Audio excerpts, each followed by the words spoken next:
Hi everyone, welcome back to Stormwell.com. I wanted to follow up on the article from a few months ago called Crypto's Not Dead Yet, and talk about what could kill crypto. So crypto's had a tough couple quarters with Bitcoin and Ethereum prices down from all-time highs, some 75 and 82% respectively. Many market observers protected the early death of the industry, as we talked about last time. Crypto detractors, regulators, vested interests in the legacy financial system each used the route as evidence that crypto was a dangerous scam that needs to be heavily regulated, if not outlawed. You can see my previous video from May to hear more on the subject. The predictions of imminent doom were premature. Bitcoin is up 37% and the price of Ether has doubled since the June lows. While highly correlated with the simultaneous decline and recovery of the equity markets, crypto has had some notable frauds and failures in the quarter among previously large crypto funds and lenders that caused a domino effect in the industry. Much like the collateral damage that was caused by the collapse of large hedge funds or banks in traditional financial markets, especially as we saw around the global financial crisis. So look, prices will go up and prices will go down and volatility will persist. This really isn't the point. I mean, speculation, prices aside, I want to discuss the underlying utility of crypto, more specifically some of the long-term risks to the industry. What's been surprising is, notwithstanding all this turbulence, the sentiment in the industry has remained remarkably strong. It's been buoyed by this evangelical zeal among cryptonauts and the underlying mission, the utility, and the potential of the crypto revolution to address real-world issues such as financial inclusion for the poor and the unbanked, inflation caused by runaway deficit spending and debt issuance, government surveillance, and the potential for illegal asset seizures. And the oligopolistic dominance of the big banks in traditional financial markets. So like any disruptive innovation, crypto is bound to have some ups and downs, some false starts, and some dead ends. Interesting story, when newly invented bicycles became a popular and efficient alternative to either walking or traveling by horseback, government officials and the era's media influencers sought to outlaw them as dangerous nuisances to public safety. Eventually, and despite many crashes and broken bones along the way, the obvious mobility benefits overcame such resistance. Now, Bitcoin, Ethereum, and some other cryptocurrencies represent, I do believe, a transformative innovation that has potential to radically alter the worlds of money, finance, and so much more that we do in everyday life. These opportunities have been detailed elsewhere. I'm not going to cover it here, it'd be too long. I just want to talk about the issues. Now, crypto deserves the chance to develop and succeed. And just as enlightened US policy enabled innovation in the internet era, however, there are at least three things, that could leave this potential unrealized. The three major risks that I see long-term that could kill crypto are: one, lack of consumer adoption, regulatory interference, and finally, unforeseen technical innovation.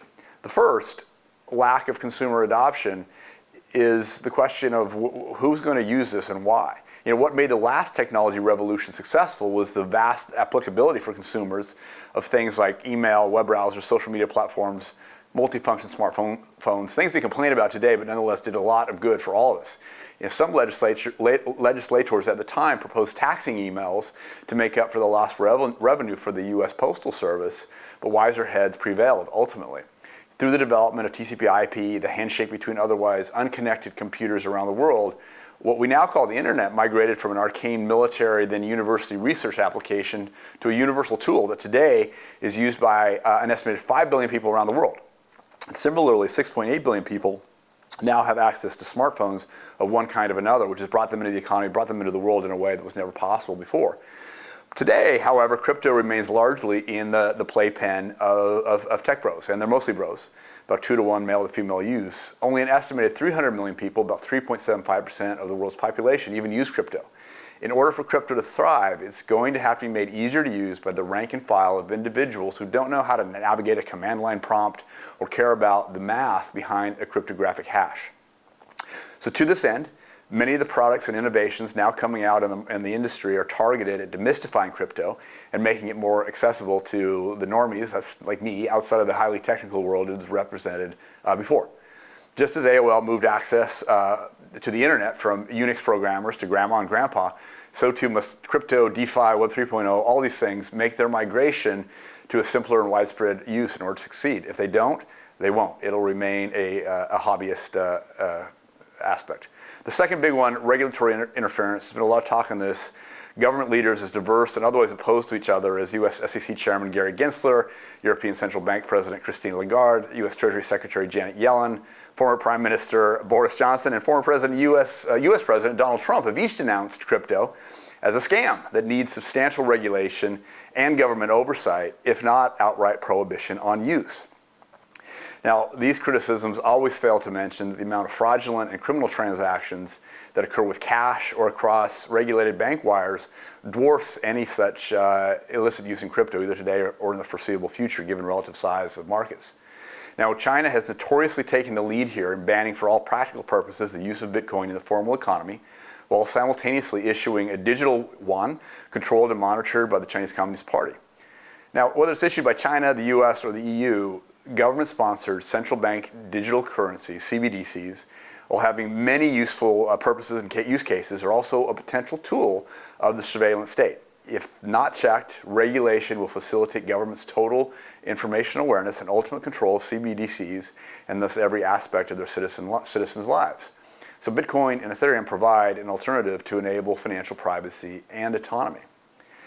Here in the United States, the U.S. Department's Office of Foreign Asset Control, OFAC, recently sanctioned use of Tornado Cash, a decentralized and non-custodial private solution built on Ethereum that allows users to anonymize transactions they don't want made visible to anyone who can look at the details publicly available on the blockchain, which is transparent.